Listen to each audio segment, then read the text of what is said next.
Lord, kasi pag nagbibigay yan, sagad-sagad. So, hindi lang the power of prayer, may fasting pa. Yung iba, kontento na sa prayer lang. Mahirap kasi mag-fasting, Sabi nga nila, yung diet nga palaging bukas. Ito pa kayong prayer and fasting. O, tingnan po natin. Okay, the power of prayer and fasting. Okay, basahin po natin ang ating verse. Ang sabi po sa Acts chapter 2, verse 42 hanggang 47. Yung pong mga tao sa Acts na intindihan nila yung kapangyarihan ng praise and prayer. Both of those. No? Pero marami pa pong sangkap, pero yun yung pinakamahalaga na naunawaan ng mga tao, ng mga kapatiran natin sa Book of Acts. Kaya naman grabe, tremendous ang kapangyarihan ng banal na espiritu na kumikilos sa mga tao during that time. Grabe pong mga himala ang mga nakikita natin during that time. No? Maski yung generosity abounding. Imagine po ninyo, pinagbebenta yung mga ari-arian at pagkatapos binigay sa simbahan at senior, kahit panahon na yun, walang mahirap. Pantay-pantay. Yung mayaman, kapantay niya yung dating mahirap kasi nasa middle na silang lahat. Sapat po sa lahat. Ganun po ang nangyayari ng panahon na yun. Wala pong madamot ng panahon na yun. Wala pong mga bakil sa mga panahon na yun. Amen? Basahin ko po. Ang sabi sa Acts chapter 2 verse 42 hanggang 47, pakinggan niyo po para makita niyo kung gaano kapangyarihan ng prayer at ng praise. And they continued steadfastly in the apostles' doctrine and fellowship. Pag sinabing continuous steadfastly, devoted yun. Sabihin, walang humpay. Hindi po yung devoted love ng boyfriend, no? Ito po yung devoted sila sa gawain ng Panginoon. Ang sabi, they continued steadfastly in the apostles' doctrine and fellowship, in the breaking of bread, gagawin po natin mamaya yan, and in prayers. Importante, prayers. Then, fear came upon every soul, and many wonders and signs were done through the apostles. Yung pong fear dito, hindi yung takot na katulad natin, natatakot sa boss natin, or natatakot tayo sa mga multo. Ito po, yung takot na merong pagpapahalaga, yung reverent fear sa Panginoon. At dahil nagkaroon ng takot sa Panginoon, nagkaroon daw po ng maraming wonders and signs were done through apostles. Pag sinabing wonders and signs, kasama na po yung mga miracles. Okay? And then, now, all who believed were together and had all things in common. Meron po sila in one accord. Iisang kanilang puso. Iisang kanilang layunin. Iisang kanilang isipan. Amen po ba? And sold their possession. Ayun. And goods. Hindi ko po sinasabing ibenta nyo yung mga alahas nyo. Ilagay nyo sa simbahan ito, no? Sinasabing ito kung kwento lamang dito sa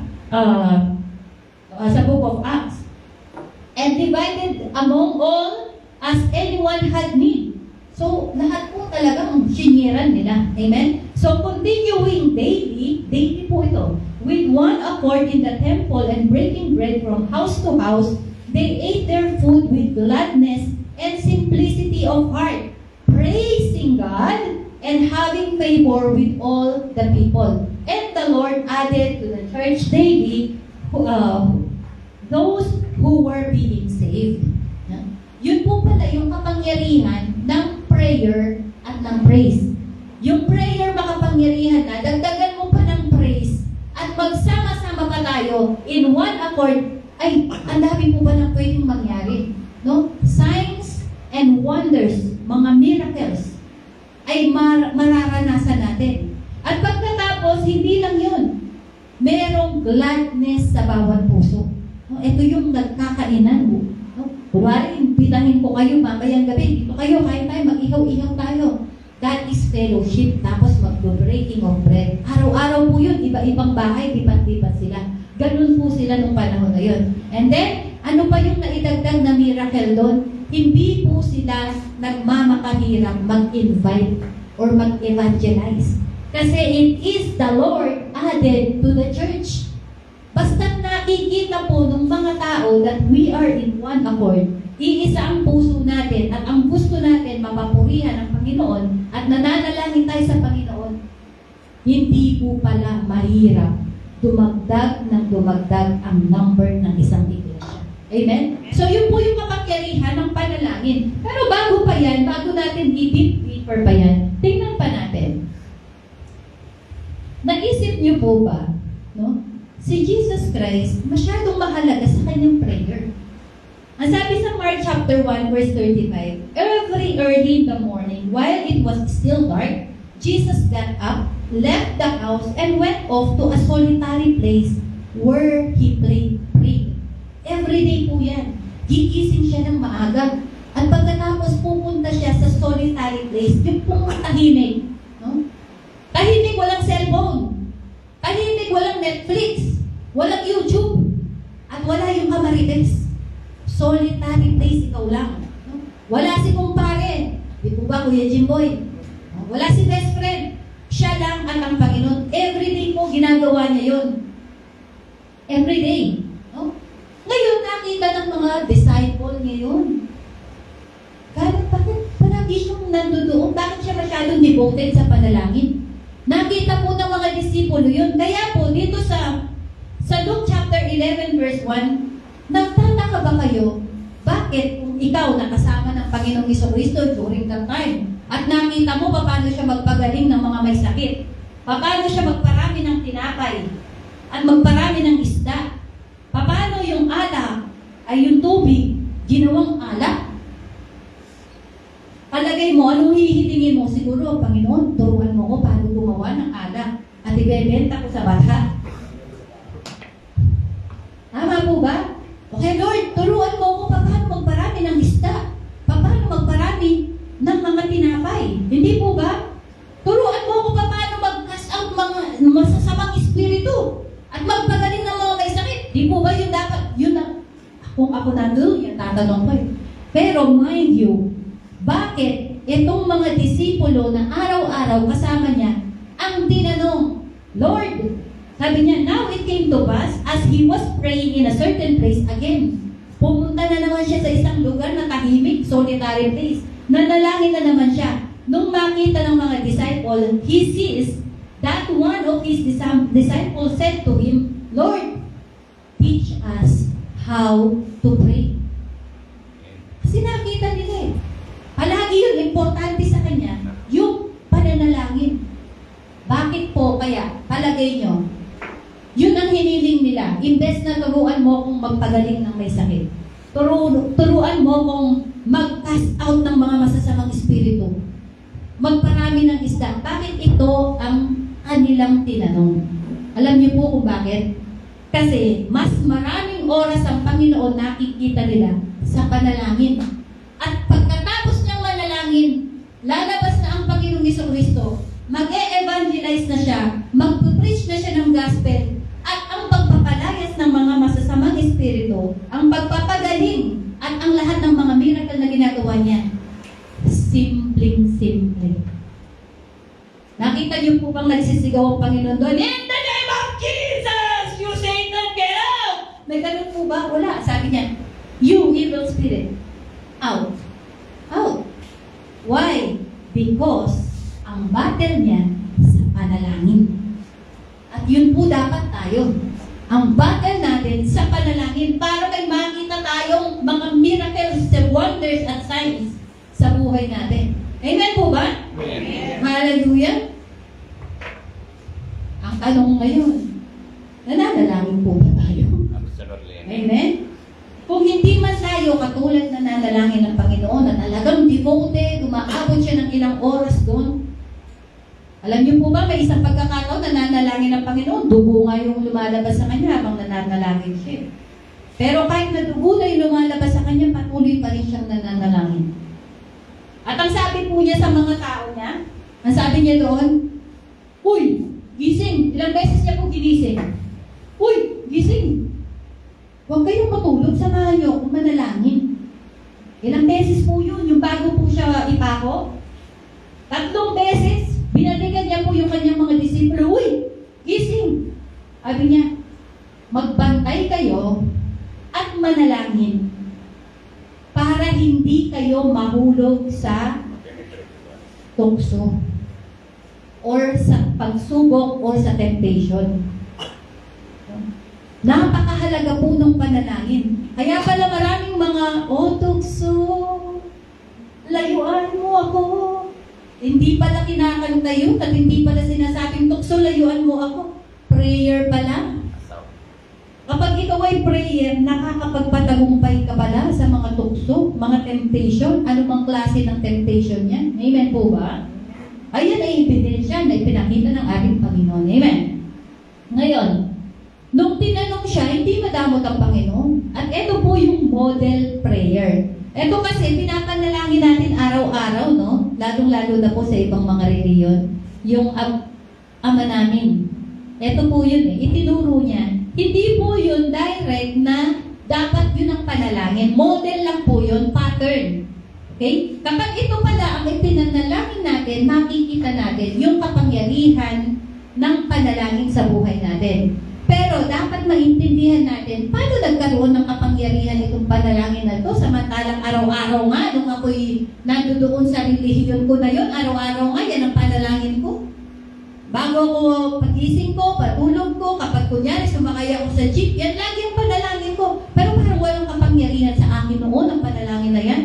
Pero ngayon, bibigyan natin ng diin paano magkakaroon ng tunay na kahulugan at kapangyarihan itong panalangin na to. Amen po ba? Amen. Alam niyo po ba yung panalangin na ito? Aba, Ginoong Mareti po, hama namin, sumasalangit ka, sambahin ang ngalan mo. Alam po niya yan, ano? Our Father who art in heaven, hallowed be thy name, thy kingdom come. Sa Bisaya ba? Paano ba yun? Di ba? Master na master. Alam natin saan tayo nanggaling. Ano po?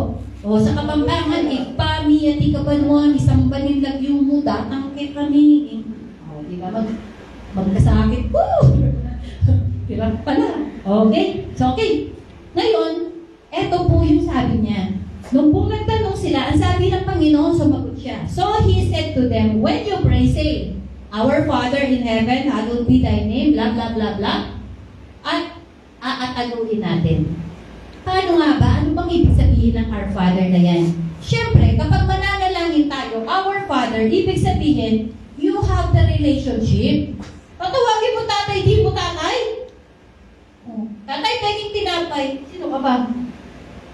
Di ba? Kaya nga, pagka tinawag mo tatay, may relasyon ka sa kanya. Amen po ba? At yun yung tinatawag na born again Christian. Kasi ang sabi, kapag ikaw ay na born again Christian, binibigyan ka ng karapatang maging anak ng Diyos.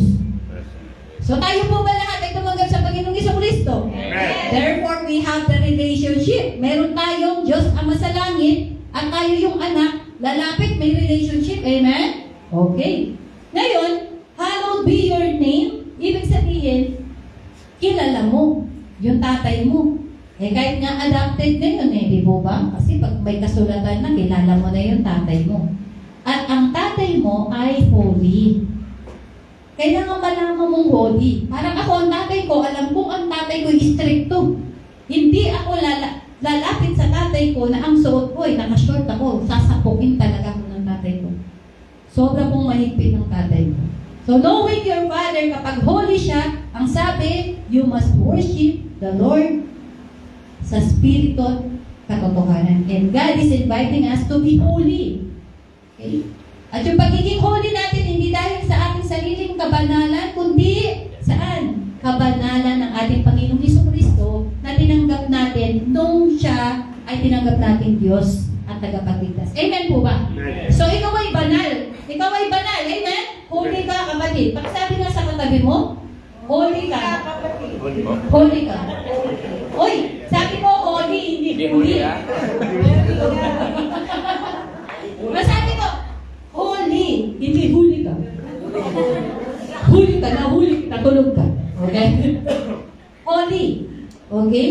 So, pag po alam natin yun, na tayo'y holy, not because of our own righteousness, ng ating sariling kabanalan. No? Kasi pag alam mong marumi ka, mahihiya ka lumapit sa Diyos Ama dahil alam mong banal siya. Amen po ba? But because alam mo, kilala mo, na ikaw ay inadapt sa pamamagitan ng ating Panginoong Jesucristo, ikaw ay pinaging banal. Banal ka, amen?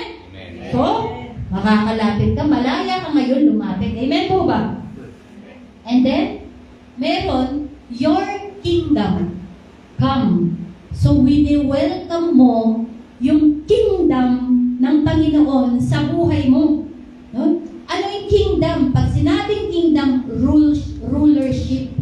No? Yung batas ng Panginoon, in-apply mo sa buhay mo, tinanggap mo ang kapangyarihan ng Diyos sa buhay mo. Okay? So, may wini-welcome mo yung kingdom. And then, your will be done. Ito yung submission. No? Sinasubmit natin yung will natin sa Panginoon. Kasi may sarili kang will.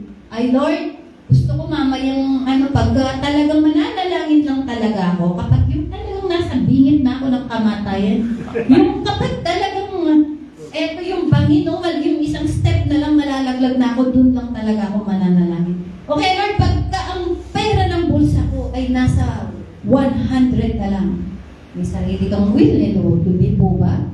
Dapat daw po, kapag mananalangin tayo, kapag sinabi mong, let your kingdom come, let your will be done, so yung kalooban ng Panginoon, inaanyayahan mo na mapangyari sa buhay mo. Amen? Amen. And then on earth as it is in heaven. Ito yung total surrender. Kung ano yung mangyayari sa langit, pwedeng mangyari dito sa lupa kapag meron tayong total surrender sa Panginoon. Amen po ba? Amen. Are you surrendered? Gusto niyong maranasan yung kapangyarihan ng Panginoon? No, hindi lang po basta kapangyarihan, pati pagpapala, lahat ng blessing, kapayapaan, name it, kapatid, tananggapin mo. Okay? And then next tayo, give us this day. O syempre, hindi pwedeng nananalangin tayo. Ito tayo magaling eh. May samat, panalangin natin, umpisa na talaga, hihingi ka na lang eh. Palaging hingi. Dito tayo magaling, give us this day. Our daily bread. Actually, ito nga, turo daily. Para daily kang mananalangin. Eh, ang panalangin, Lord, hanggang next year na. Para isang panalangin lang. Tama po ba? Hallelujah. So, eto, makikita natin that the Lord is our provision. Siya yung talagang ina-acknowledge natin na ang lahat ng tinatanggap natin ay galing sa Panginoon. Amen? Maliit, malaki, ay naku, lahat yan galing sa Panginoon. Kahit yung billion ni Bill Gates, sa Panginoon galing yan. Amen po ba? Okay? And forgive us, syempre, hindi po pwede. Kailangan, hihingi tayo ng forgiveness. No? Ina-acknowledge natin na siya'y mapagpatawad na Diyos. At hindi po pwedeng ikaw ay pinatawad pagkatapos ikaw hindi ka marunong magpatawad. O, di po ba maraming katuruan sa Bible ang sabi, bago ka mag-alay ng offering mo sa Panginoon, yung tinuro ko po nung nakaraan, a sacrificial worship, di ba? Kapag ikaw na po'y mag-aalay at maalala mong merong taong may galit sa iyo, abay makipagkasundo ka, kapatid. Kaya tigilan na po natin ang pag-uusap sa mga taong nakagalitan na tapos na yun. Amen? Kasi the more we speak about it, the more na kakapitalize ang kaaway doon. At talaga gagatungan ka niya, sasakyan ka pa niyan. O hanggang mamaya mo, nagsiklab na naman, biglang naalala mo na naman yung galit mo doon sa taong kinagagalitan mo. Amen? So kailangan merong obedience. Kapag sinabi niya, umihingi ka ng kapatawaran at pinapatawad mo yung kapwa mo, pinatawad mo na nga ba? Hello? Nagpatawad na nga po ba kayo? Amen. Pakikata ang puso, yung mga napalayas ng bahay dyan, nagpatawad na po ba? Ay, sorry naman, meron po ba dyan? Yung mga nautangan na hindi nabayaran, napatawad na po ba? Diyos ko po. O yung mga na-character assassinate, yung wala kang kamalay-malay, pagbalik mo galing Pilipinas, sirang-sira ka na sa ibang tao kasi may sumilata sa iyo. No? Napatawad nyo na po ba? Maraming salamat sa Lord at kami hinil agad ng Lord sa mga bagay na yan. Amen? Lord, meron pa po ba? Check natin. Sige. Lord, meron pa. Sorry, Lord. Meron pa, Lord. And then, syempre, yung guidance. And lead not into temptation. hihingi tayo ng guidance. Kasi hindi sariling lakas natin, kundi lakas ng Panginoon. Kaya pag nananalangin tayo, pinapalakas tayo ng Panginoon. Binibigyan tayo ng talagang self-control. Kaya pala yung temptation, hindi makakapenetrate sa atin kasi meron tayong self-control kapag nananalangin. O sige nga, eto self-control ha. Nananalangin ka, naririnig mo yung cellphone mo, nagre-ring. O, anong unahin? Cellphone. Self-control o cellphone? Self-control. Kontrolin. No, hindi po cellphone control, no. Cellphone. Self-control. Okay? Mananatili ka doon sa pwesto mo. No, kahit na naririnig mo na yung kapitbahay mo, nagkakalantugan na yung pinggan, nagkakain na. Pero oras ng panalangin mo, self-control, kapatid. Tapusin mo muna yung panalangin. At, Lord, alam mo na po yung panalangin ko. Tulad na po nung kahapon. Sa may labas ka na ngayon. Kain ka dun sa labas. No? Meron pong mga ganun. Eto naman, yung matutulog na. O, di po ba? Lahat ng bagay na gawa mo maghapon. Praise the Lord. Ginawa mo lahat. Talaga naman, nakatatlong oras ka sa Facebook. Okay? O, nakapaglaba ka. Habang nakasalang yung labanan, nagpe-Facebook ka. Imagine mo ilang oras ang ginugol mo maghapon. Eto na sa Panginoon. Mananalangin ka bago matulog. Lord, maraming salamat po sa maghapon. Napagod ako, Lord. Lord, yung panalangin ko kahapon, yun na din po yun ngayon. Copy-paste. Amen. At yung iba, eto, totoo yun. Sa sobrang pagod niya. Kasi napagod ang mata, kaka-scroll ng cellphone niya. Nananalangin, nakahiga. Hindi pa naka-amen. Yung amen, pag-gising na ng umaga. Umihilig na. Alam niyo po, nakakatuwa. Totoo ba, Kuya Arnold? Tatatawa si Kuya Arnold eh. Alam niyo, kahit po nung panahon na hindi ako Kristiyano, yung hindi ko pa tinatanggap talaga ang kapangyarihan ng Panginoon, ang hirap po talaga. Nangyari po sa akin yan, yung ewan ko, kabukasan na. Pagkatapos naalala ko, teka, may morning prayer pala. Pinaghati ko yung gabi, tsaka umaga pinagduktong ko. Amen? So, but deliver us from the evil one. So, may protection. Imagine, kumpleto pala yung panalangin na yun. So, yung pattern lang po yun. Hindi po yun ang araw-araw mapanalangin natin. No, pattern lang yun. Pupurihin natin ang Panginoon, hihingi tayo ng kapatawaran, at pagkatapos, tayo hihingi ng mga pagpapala, at pagkatapos ay pasasalamatan natin ng Panginoon. Ganun po ang panalangin. Hindi po kailangan araw-araw to. Pero kung ito'y pinapanalangin mo araw-araw, talagang nasa puso mo siya. At naiintindihan mo katulad ng pagkapaliwanag ngayon, pwede rin. Walang masama. Amen po ba? Okay. Ngayon, kung naiintindihan na natin yung panalangin ng Our Father at yung pattern at anong nakapaloob dun sa panalangin na yun, totoo nga yung sinabi ng ating Panginoon Jesucristo sa Matthew 21 verse 22, and whatever things you ask in prayer, believing you will receive it. So kung naiintindihan natin yung kapangyarihan at pattern ng panalangin, magiging totoo sa atin itong salitang ito. Sa Matthew 21 verse 22, ano man, pag sinabing whatever, meron po bang exclusion doon? Pag sinabi mong whatever, isipin mo na lahat, kapatid. Lahat, ang sabi niya, lahat, basta meron kang pananampalataya, believing, you will receive it. Tatanggapin mo. O sino humihingi ng 1,000,000? Ay tatanggapin po natin yan. Masabi ko nga po kay Pastor Bernard, not to brag, but this is for the glory of God. Pagka po nagdadrive kami, at nakikita namin mga Lexus, no? Tapos yung mga, ano ba bang mga Mercedes, mga Mercedes, ayan, mga ganyan, mga Porsche, mga Audi. Sabi ko, dati gusto mo niyan? Bibili kita 3. Bibili kita 3. Tapos biglang magiging seryoso ako. Sabi ko, imagine, noong kabataan ko, hindi sumagi sa isip ko na magkaroon kami ng sasakyan, hindi sumagi sa sobrang hirap ng buhay. Pero ngayon, yung palang sasakyan sasakyan na meron kami ngayon, binigay lang ng Lord ng libre. Brand new pa noong panahon na yun. Ni isang singkong doligit, wala kaming gastos. At pagkatapos yung unang sasakyan namin na Montero sa Pilipinas, bonus po ni Pastor Bernard ang pinang-down doon.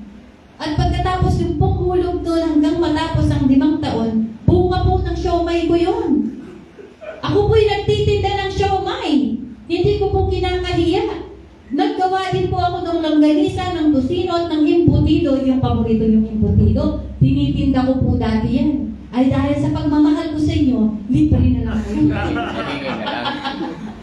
No? Kinakain na lang natin ngayon sa gawain. Hindi ko na po yan binebenta. Pero sa totoo po, yung aming Montero, katas po yun ng bonus ni Pastor Bernard na pinanggaw. At yung the rest ng 5 years namin, siomay, tosino, imputido, lahat po yan. At pati yung chicharong balat ni Pastor Bernard, nasabi niya magiging milyonaryo siya. Hindi po siya umulit, napagod lang siya. Okay? Okay. So naniniwala po ba kayo na kahit anong isipin ninyo ngayon at pinaniwalaan nyo at naunawaan nyo ang kapangyarihan ng panalangin, walang imposible. Iyan ay inyong tatanggapin.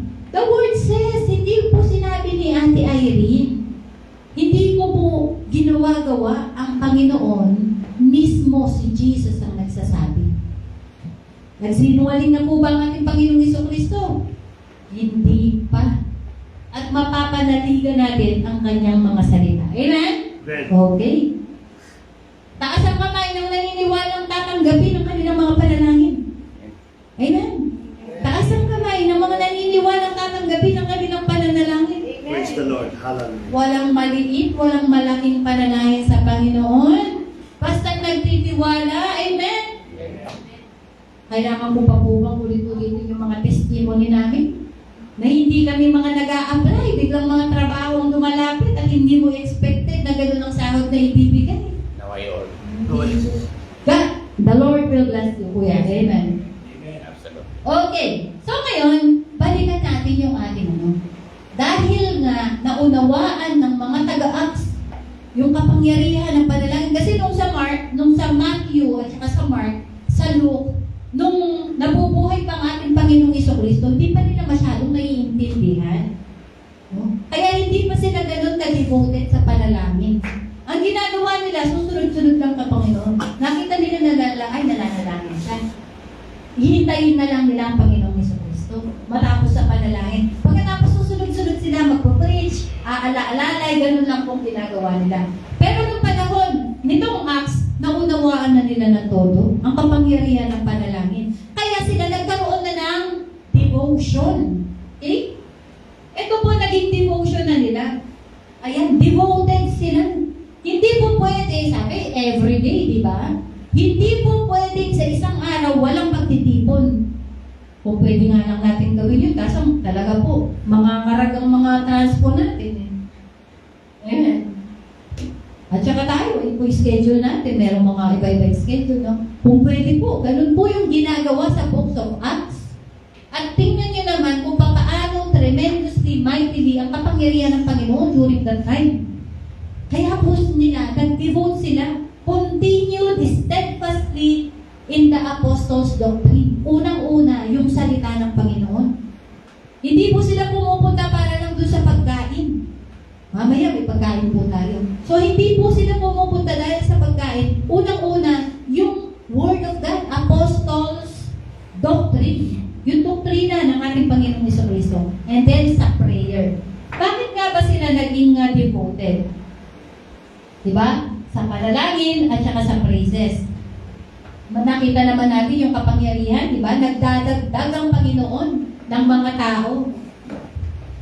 Hindi na kailangan mag-evangelize. Kasi nakikita ng mga tao, at katulad yung, di ba may mga nagsi-TikTok sa atin, mga kapatid natin, pinopost nila yung mga video natin. Pagkatapos yung mga kakilala nila, napapanood, uy, kahit nasa video, nararamdaman nila yung kapangyarihan ng Panginoon. At sila mismo natatouch, naihipo, Kuya, baka pwede i-sharean mo kami nito. Baka pwede makapanood, baka pwede maka-attend. O, meron po mga TikTokers dyan, mga nagkaibigan. O, di ba? Ang ngayon, magkakasama na sa gawain. Amen? Walang pong imposible sa Panginoon, basta nakita yung one accord natin. Amen po ba? Amen. Next. Bakit nga ba? Ba't nagaganyan? Okay. Bakit nga ba naging devoted sila? Bakit pa paanong nung panahon na kasama nilang Panginoong Hesus-Kristo, hindi nila naintindihan masyado kapangyarihan ng panalangin. Pero nung namatay ng ating Panginoong Hesus-Kristo, doon sila naging devoted sa panalangin. Alam niyo po bakit? Dahil sa Acts chapter 1, nangyari yung Pentecost. Nung nagkaisa sila ng puso, nagkaisa sila ng puso, nandito ba puso? Parang nalito ako. Nung nagkaisa sila ng isipan, nagkaisa sila ng puso, at nung yung kanilang adhikain, iisang. Alam mo yung ano po yung adhikain nila dito panahon ng Acts na ito, sa chapter 1, hinihintay nilang dumating ang banal na Espiritu. Kasi pinangako ng Panginoon na sabi nila, huwag kayong aalis sa lugar na ito hanggat hindi dumarating ang banal na Espiritu sa inyo. Hanggat hindi nyo tinatanggap ang banal na Espiritu. Sapagkat yan ay iyong kapangyarihan. Amen? At pagkatapos kung natanggap nila, ang pangyayari po dito, yung kwento ko na lang, pakibasa nyo, Acts chapter 2, verse 1 hanggang 4, habang daw po sila ay nasa isang bahay, sa isang lugar, at pagkatapos nila iisang puso at damdamin, ibig sabihin, umaawit at nananalangin.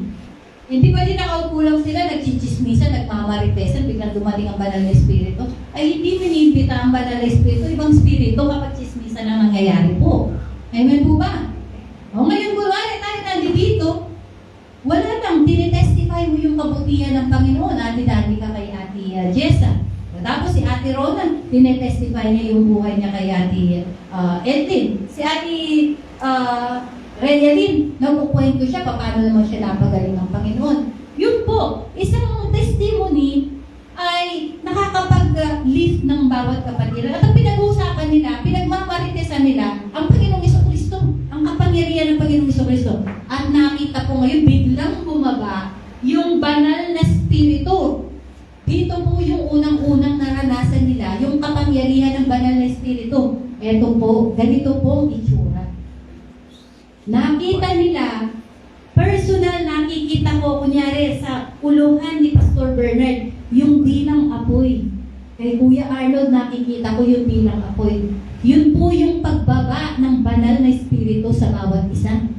Dahil sa pananalangin at sa pag-aawitan ng mga himno. Kasi ang mga awitan po ng panahon na yun, yung mga Word of God. Hindi po yung mga madadamdaming mga kanta ngayon.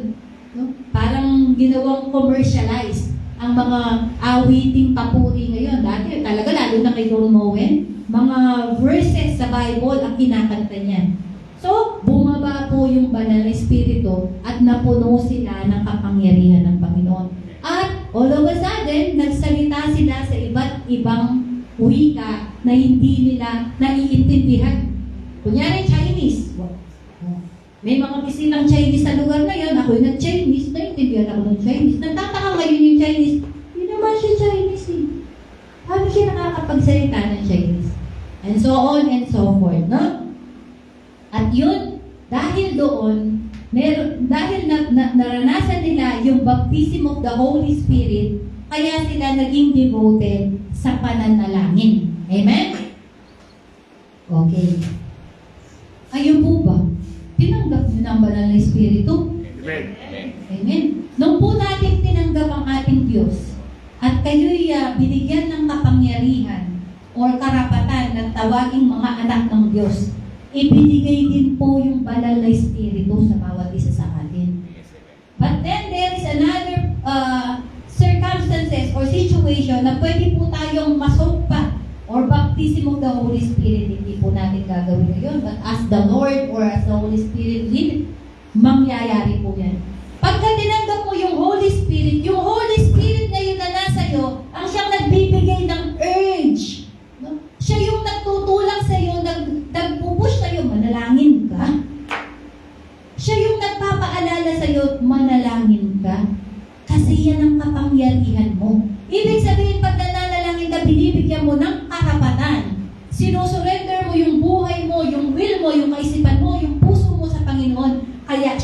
nawa maitili sa buhay mo. Amen po ba? Ganun po ang panalangin. Kaya mapalad po tayo kaysa sa mga disipulo ng panahon na yun. Kasi yung mga disipulo, nakita nila ang Panginoong Jesucristo gumawa ng mga himala. Pero hindi nila nakita kung paano ang kapangyarihan ng panalangin. Until namatay ang ating Panginoong Jesucristo at sila'y nagtuloy, di po ba? Nagtuloy sila sa books of Acts at nakita nila, naunawaan nila ang kapangyarihan ng panalangin. Amen? Sino po ngayon ang gustong manalangin? Amen. Tatamarin ka pa ba sa panalangin yan? Kung alam mo ang panalangin mo ay isang mata lang. Ano yun? Isang mata ba yung parang twinkling of the eye? Twinkle of an eye. Isang mata lang pala yan. Ganun po pala ang kapangyarihan ng panalangin. Kaya naman, bakit kapag mananalangin, pansinin nyo, maraming balakid. Kung kailan ang oras ng pananalangin mo, yun ang oras ng teleserye mo. Kung kailan oras ng pananalangin, tsaka magre-ring ang phone. Kung kailan oras ng panalangin, tsaka sumakit ang tiyan para mag-toilet. Kasi, alam ni Satanas na yan ang kapangyarihan mo. At yan ang daan para mapagpala ka ng Panginoon. Yan ang daan para maranasan mo ang kapangyarihan ng Diyos sa buhay mo. Papayag ka ba na maagaw yung pagpapalang dapat na matatanggap mo kapag ikaw ay mananalangin? Papayag ka ba? Siyempre, hindi. Kaya kapag mananalangin ka, mag-set ka talaga ng appointment mo sa Panginoon. Okay. I-set mo talaga yan. I-turn off mo talaga yung phone mo. Amen? I-turn off mo. Kung si Pastor Bernard nangangalabit, che! Ganun. Mamaya! Di ba? May oras para dyan. Amen po ba? Kahit si asawa, walang karapatan na ikaw ay istorbohin. Kapag yan ay sinet mo sa Panginoon, bakit? Hindi ka pwedeng, maski asawa mo, maski anak mo, hindi pwedeng maging hadlang sa pagpapala ng Panginoon sa buhay mo. Amen? Amen? Kahit galit-galitan pa si Mister, pahayaan mo siya. Kasi pagkatapos mong manalangin, kikilos ang Diyos sa buhay niya at hindi na siya galit. Nakasmile na rin siya sa iyo mamaya. Amen? Amen po ba? Hallelujah. Ito po kasi ang kapangyarihan ng Panginoon. Alam niyo po ba sa panalangin, napakaraming pwedeng gawin? Basahin ko po ha. Sa James chapter 5, verse 13 hanggang 18. Baka hindi niyo pa, baka alam niyo lang sa panalangin, yung pahingi. Lord, pahing work. Lord, pahing matas na sahod. Lord, pahing boyfriend. Lord, pahing pagkain. Lord, pahing pambili ng bag. Pambili ng iPhone. Puro Lord pengi. Puro material ang hinihingi natin. Ito po, tingnan natin ha, sa panalangin, sa James chapter 5, verse 13 hanggang 18, dahil naintindihan na nga nila ang kapangyarihan ng panalangin at mga awitan, no? Is anyone among you suffering? Meron ba sa inyong namumroblema? Sabi, sa ibang terminology po nito, mga version, troubled. Is any one of you troubled? Nasa problema ka ba? Ano man yan, problema. Sabi niya, let him pray. Amen. May problema ka, kapatid? Meron? Amen. Meron. Anong gagawin? Pray. Pray. Malinaw ang Bible. If any one of you suffering, let him pray. Is anyone cheerful? Let him sing psalms. Yun pala. Pag masaya ka, aawit ka sa Panginoon. Kapag ka malungkot ka, may problema ka, manalangin ka. Napakapalad ng mga worship leader. Maya't maya, kumakanta eh. Ako, pinipilit ko talaga, pero isang guhit na lang talaga, malapit na. Okay? Tuloy natin. Sa 14, is anyone among you sick? May sakit? Let him call the elders of the church and let them pray over him. Kung may sakit, abay tawagin ang elder. Tawagin si pastor or si kapatid. Panalangin. Ang sabi doon, And let them pray over him, anoint him with oil in the name of the Lord Jesus. Amen? And the prayer of faith will save the sick. Amen? Bakit save? Siguro nasa bingit na ng kamatayan.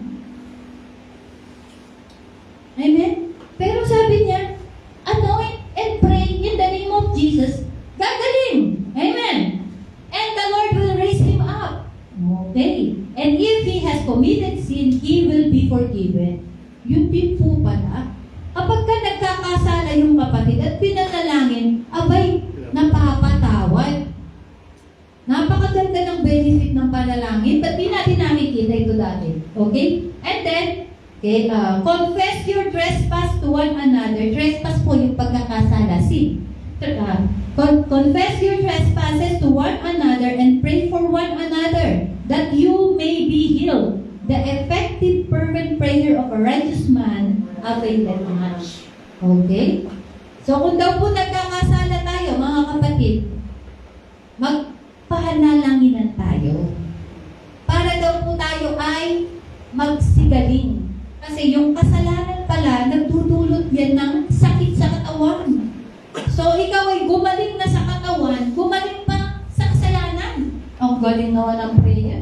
Amen? Naintindihan na po ba natin ang prayer? Ito po yung kapangyarihan ng prayer. Amen. So, tuloy natin. Alam niyo po, si Elijah, sabi niya, the prayer of a righteous man, availeth much. Makapangyarihan daw po yung panalangin ng taong matuwid. Okay? Kasi nanalangin daw po si Prophet Elijah na huwag umulan ng 3 taon. Pinanalangin niya, huwag umulan ng 3 taon. Hindi nga po umulan. At nung nanalangin siya, umulan nga. Oh. Kapag ka medyo nakita niyo nagbabaha na yung bahay natin sa Pilipinas, aba, ulan, tigil.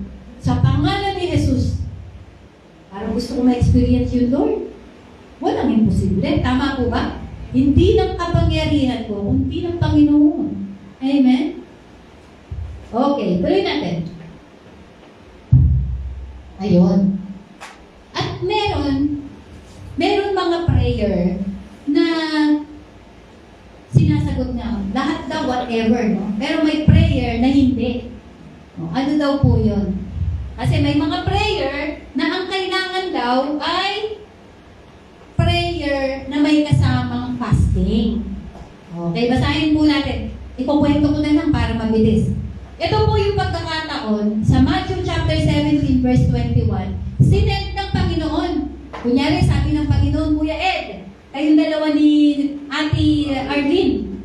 No? Sabi niya, sige, tapos kayong dalawa, Ate Danica at Kuya Jimboy. Sige, umayo kayo. Magpalayas kayo ng mga masasamang espiritu. Magpagaling kayo ng mga may sakit. Ganyan, no? Binibigyan ko kayo ng kapangyarihan na gawin yung mga yon. No? Ito na po, bumabalik yung mga disipulo. No? Sabi niya, 22 yun eh, 222, no? Sabi po niya, ng isa, Panginoon, alam niyo po ba? Sabi niya, pati po yung mga masasamang espiritu sumusunod sa amin sa pangalan ng sa pangalan niyo. Sabi gano'n. Sabi ng Panginoon, huwag kang magalak na lumalaya sa mga masasamang espiritu. Dapat magalak ka kasi yung pangalan mo, unang-una, nakalista sa libro ng buhay. Okay? Pero, nung habang binabalitang gano'n, nung isang disipulo, sabi niya, pinapalayas namin, lumapit yung isang mama. Sabi nung mama, yung mama, yung tatay, sabi niya, Panginoon, sabi niya, pwede niyo po bang ipanalangin yung anak ng lalaki? Kasi ito pong mga ito eh. Ito pong si Ate Danica at saka si Kuya Jimboy. At saka itong si Kuya Ed at saka si Ate Edeline. Pinanalangin nila pero hindi po gumaling yung anak ko. Sabing ganun. Nagre-reklamo sa Panginoon. Ito na po yung eksena. No? Ayan po yung eksena.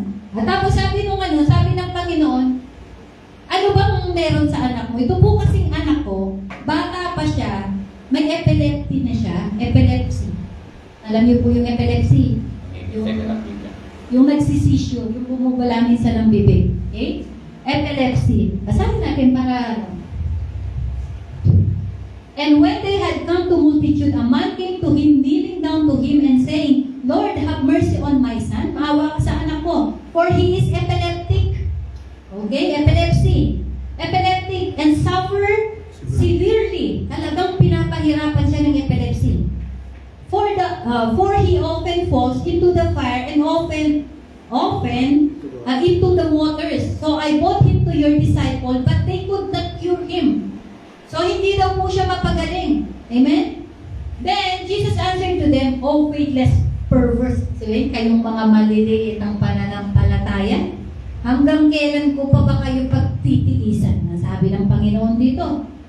At pagkatapos, tinawag yung bata, bring him here to me, sabi niya. And Jesus rebuked the demon, and it came out of him, and the child was cured from that very hour.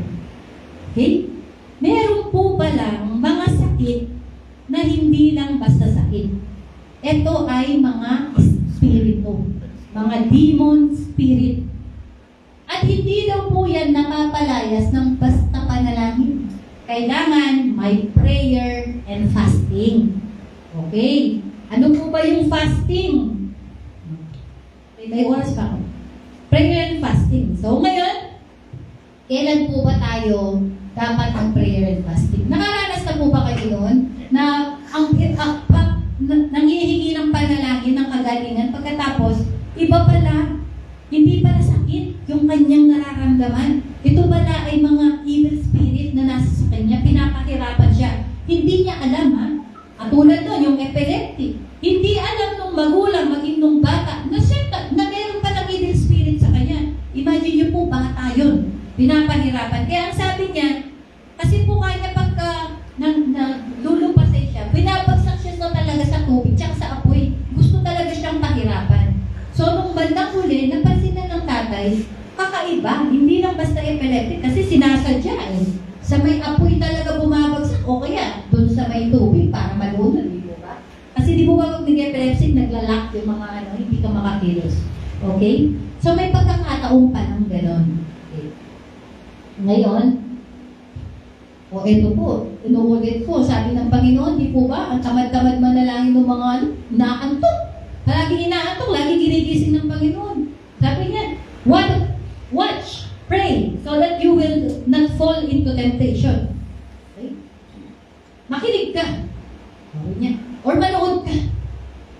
Magbantay ka, sabi niya. At manalangin para hindi ka mahulog sa tukso or sa pagsubok. The spirit is willing, but the flesh is weak. Yung spirito po na ibinigay sa iyo ng Panginoon, kapatid. The Holy Spirit na nasa sa iyo, nung tanggapin mo ang ating Panginoon Kristo, willing niyang manalangin. Sabi niya, the Spirit is willing. Yung spirito mo na ibinigay ng Panginoon Kristo, willing niyang manalangin. Pero, the flesh is weak. Yung laman weak. Syempre naman, napuyat ka kagabi, di ba? Nag-duty ka kagabi. O kaya talagang naglaba ka ng maghapon, talagang pagod.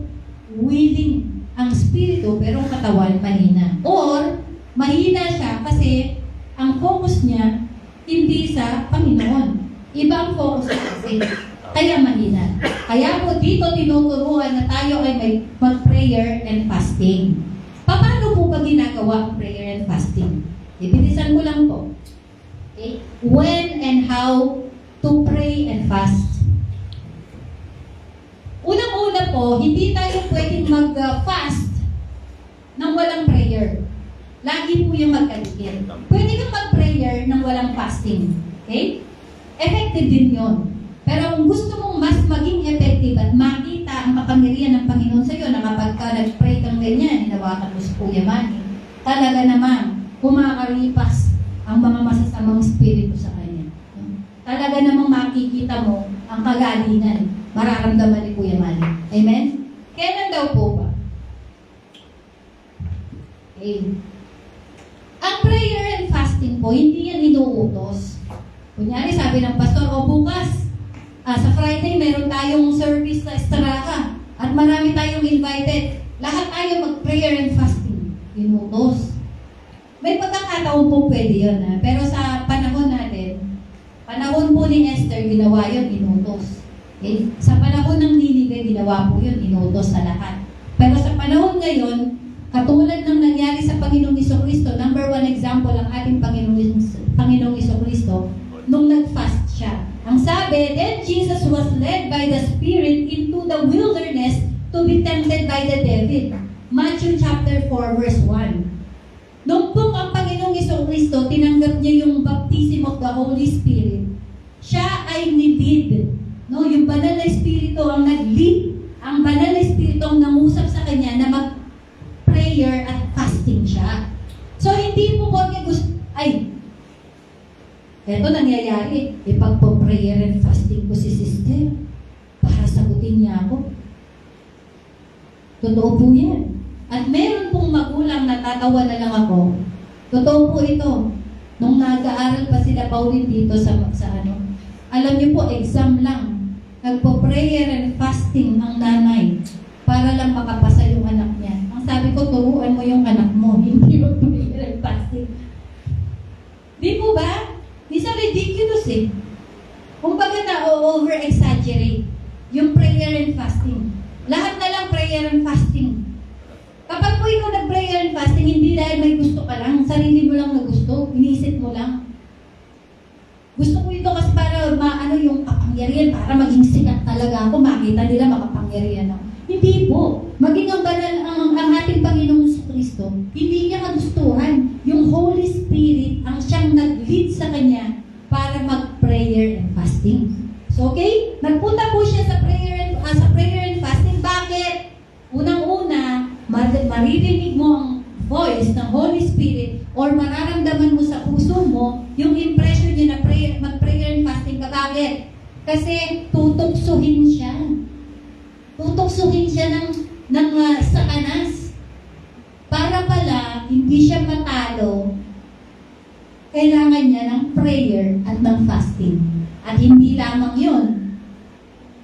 After niya mag-prayer and fasting for 40 days, ayan na po yung pagtutokso sa kanya, and so forth, at nanalo nga po siya. Amen? Nanalo nga po siya. After niyang mag-prayer and fasting at napagtagumpayan niya yung pag-tempt or pagtutokso sa kanya ng kaaway, ni Satanas.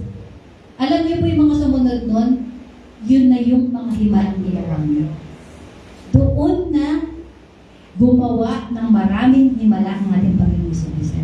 After the prayer and fasting, marami na siyang ginawang pagpaparami ng mga tinapay, ng isda. Naging makapangyarihan siya kapag nag-preach siya ng salita ng Panginoon, may kapangyarihan. Kaya pag po, kunyari, meron kang Lord, bakit gusto mo akong mag-prayer and fasting? Manunood lang naman ako ng basketball ni Kuya Jeff. Yun pala, meron kang mamimit dun. At mag-share ka ngayon. Pag na-sharean mo, may kapangyarihan yung salita mo. Kasi naka-prayer and fasting ka. Kahit anong gawin niyang distraction sa'yo, hindi ka madi-distract. Katulad, kunyari, magtuturo ako ngayon. Lord, bakit gusto mo ako mag-prayer and fasting? Kasi, meron pala na dinala yung kaaway na manggugulo sa loob ng simbahan. Maingay yan. Akala mo normal yun? Hindi. Espiritu yun. Kasi gusto kanyang ma-distract. Pero dahil kasama mong Panginoon, naka-prayer and fasting ka, recharge ka, no? Talaga namang kasama mo, kasi pinapahina mo yung katawan mo eh. At ang malakas sa'yo, Espiritu. Kaya yung isipan mo, ito kasi itong isipan na to, mahina ito eh. So kunyari, itong mata ko, nakita ko si ate, no? Makulit siya. Madi-distract ako sa kanya, di ba? Yung message ko, nakalimutan ko na. Ang pansin ko, siya na lang. Yun ay gawa ng kaaway. Kaya ka pala naka-prayer and fasting kasi makapangyarihan yung ibibigay na salita ng Panginoon sa iyo at ang Panginoon ay merong gagawin himala sa araw na yun. Amen? Hallelujah.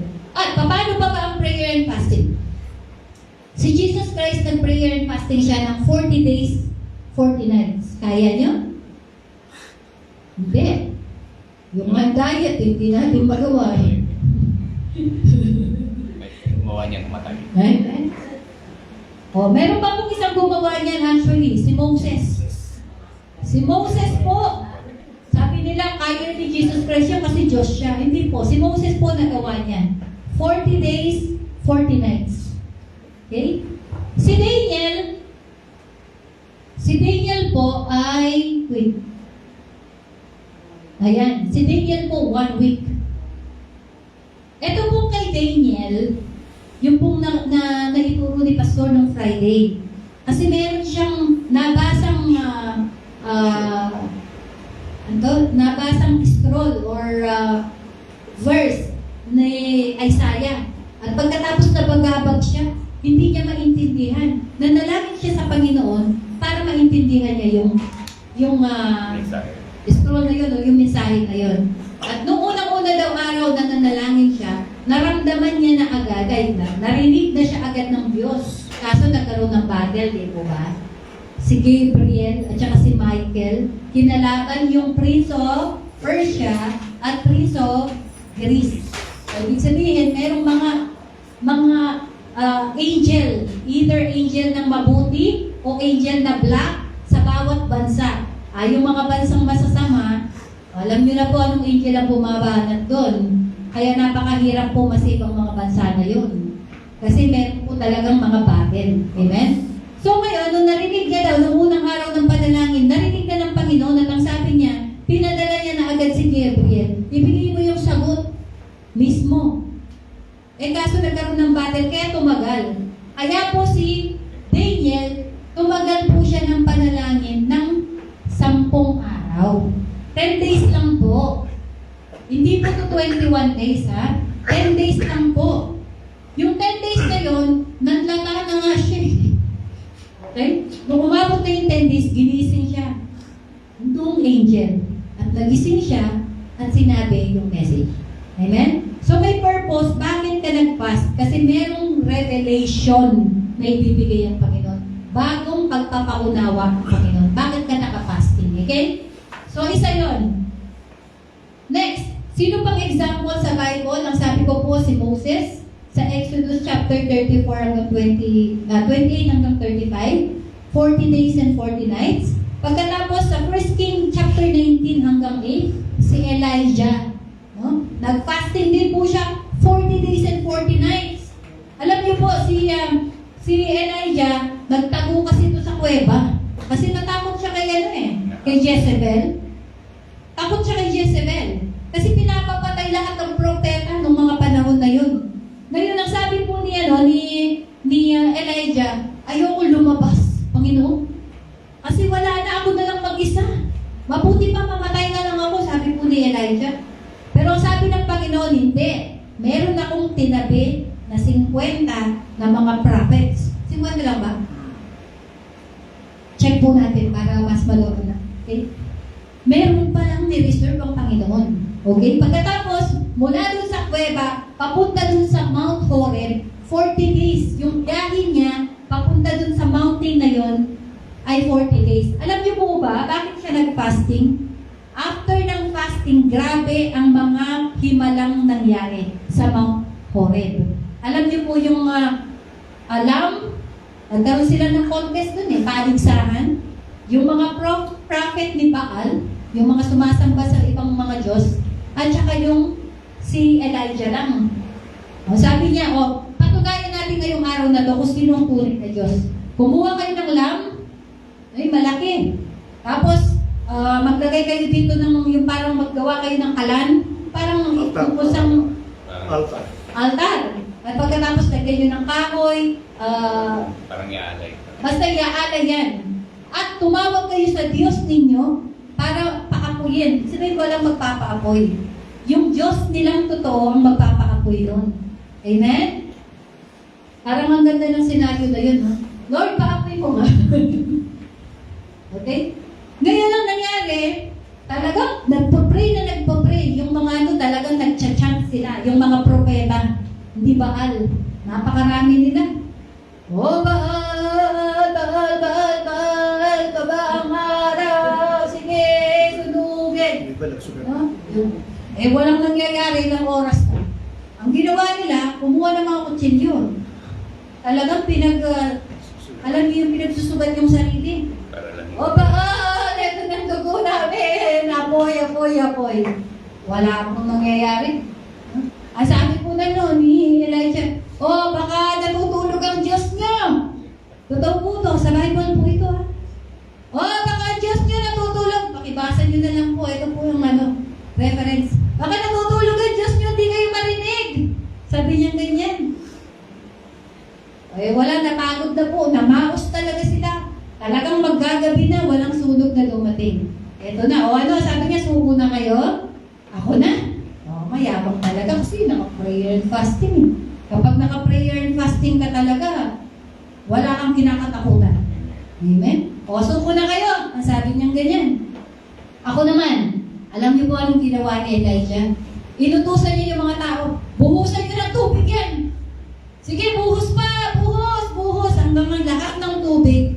May kanal pa po yun, ginawa niya. Yung tubig, umapaw dun sa kanal, kasi pinailaliman. Yung tubig, umapaw pa dun sa kanal. At yung buong paligid, basang-basa. At pagkatapos na nalangin siya, ang sabi niya ng, Panginoon, patunayan mo sa lahat ng tao na narito, na ang Diyos ko, ang tunay na Diyos. Apoy bumaba, nasunog yung offering, yung lamb, na lechon. Imagine, basang-basa. Kaya kung dun sa kapangyarihan na yon, lahat ng mga taong nanood doon, kasi pinapunta lahat ng mga taga-Israel dun eh. Lahat ng taong nakasaksi, muli bumalik sa pananampalataya sa Panginoon. Yun po yung nagagawa. Unang-una, ang salita ng Panginoon ay nakakapagligtas at nakakapagpabalik sa mga taong tumalikod sa Diyos. Pero yung himala na nagagawa ng prayer and fasting, isa pang dagdag na kapangyarihan para maniwala yung mga tao. Palagay nyo, bakit sabi ng Panginoon kaya lang siya nagagawa ng himala for some purposes? Para maniwala yung mga tao na siya yung tunay na Diyos. Amen? Kaya po yung mga himala, mga miracle healing, mga deliverance na yan ay kapangyarihan ng Panginoon para higit na maniwala na ang Diyos na sinasamba natin ay Diyos na buhay at kumikilos sa panahon namin. Amen?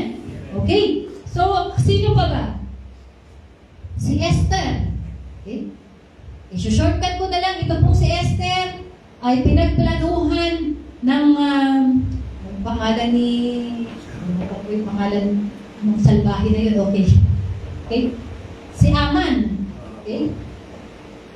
Siya po ay pinagplanuhan niya na patayin lahat ng mga Israelites sa lugar ng Susa. At yan ay ibinigay na decree, inutos na ng hari na sa ganitong panahon, sa ganitong araw, papatayin silang lahat. Pero dahil sa prayer and fasting, ni-request ni Esther na mag-prayer and fasting ang lahat at nabaligtad po ang sitwasyon. Binigyan ng kapangyarihan o karapatan ng mga Israelita na ipagtanggol ang kanilang mga sarili.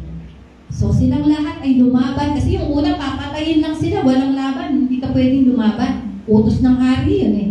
Pero ngayon, dahil sa prayer and fasting, pinayagan, hindi naman binaligtad, binigyan ng revision yung utos ng hari para sila'y lumaban. Kaya hindi po sila nangamatay. Okay? Ano ba? Bakit pa kailangan mag-prayer and fasting? Yung sa Nineveh, 3 days po yun. Ito 3 days, ito 3 days. Okay? So, yung kwento ng Nineveh, sila'y tutupukin na ng Panginoon. Pero nung pinadala si Jonah, ang sabi, magsisi kayo upang hindi kayo mapuksa ng Panginoon. At narinig ng hari, inutos ng hari sa mga taga-Nineveh at sa lahat ng mga lahat ng nasasakupan niya mag-prayer and fasting tayo. In-spare sila ng Panginoon, hindi sila pinatay. Amen? Okay, next. Si David.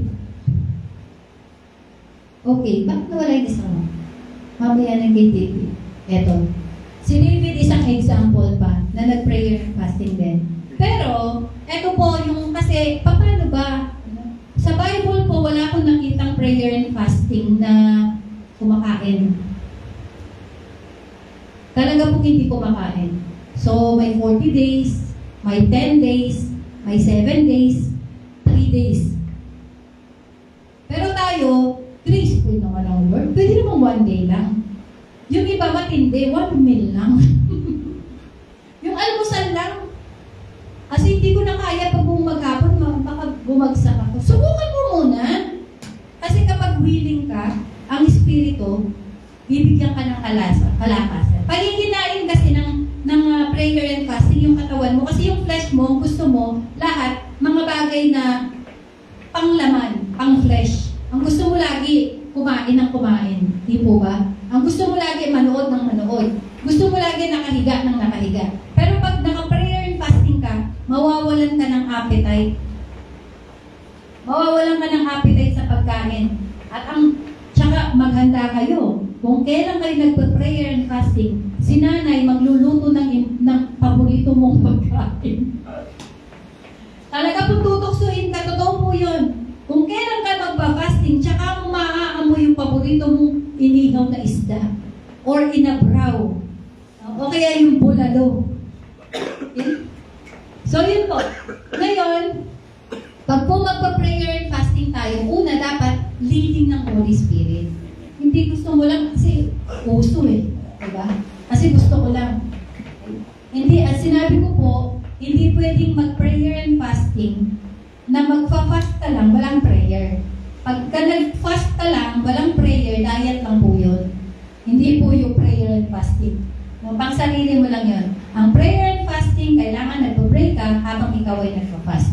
Okay. Meron po, ito, kukorekin ko po ito, no? Sorry sa mga ibang nakakanood sa akin na mga ibang mga churches. Kasi na-apply nila yung Daniel fast, yung 21-day fast, na puro gulay at prutas. Binasa ko po ng ilang beses itong chapter ni Daniel, chapter 1, 11 hanggang 22, wala pong binanggit doon na nag-fasting sila.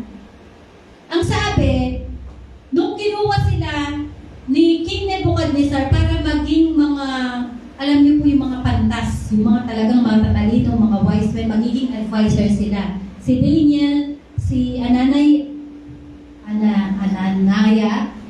Azariah, at saka si Mishael. Yun po, mas kilala natin silang Shadrach, Meshach, Abednego. Okay? Bakit ayoko silang tawagin doon? Kasi pangalan na Chaldean yun. Pag yung totoong pangalan nila, nakasunod yun sa pangalan ng Diyos. Okay? Yung pong 4 na yun, kinuha ni King Nebuchadnezzar para maging advisor niya. Ngayon, nung tinatrain sila, ginugurong sila, kailangan mga matitikas sila. Kailangan mga matatalino sila. Kailangan kumain sila ng mga masusustansyang pagkain. Nung malaman po ni Daniel na yung pagkain na pinapakain sa kanila, ino-offer nila sa mga Diyos-Diyos yan. So ngayon nasabi ni Daniel, ayoko kanyang kainin yung mga bagay na ino-offer sa mga Diyos-Diyosan. Kaya kinausap niya yung eunuch, yung tagapamahala sa kanila, na baka po pwede kanya, pakainin mo na lang kami ng prutas o vegetable. Sabi niya, ng vegetable lang, sabi niya gano'n. Ay, kanya, baka kanya makita kayo ng hari, kayo yung mga patpat. Hindi kayo magiging mga malulusog at maging matitikas at magiging mapuro lang mga isipan nyo kasi hindi masustansya kakainin nyo kung puro gulay. So, sabi ni Daniel, hindi, sabi niya, subukan mo 10 araw. Sabi niya, 10 araw lang ha? 10 araw, sabi niya. Kapag na kanya,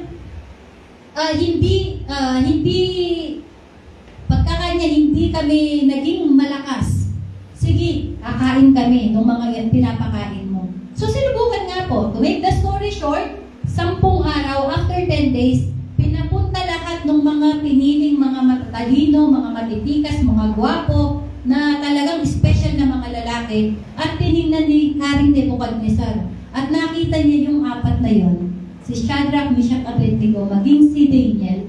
Sabi niya, aba, matikas.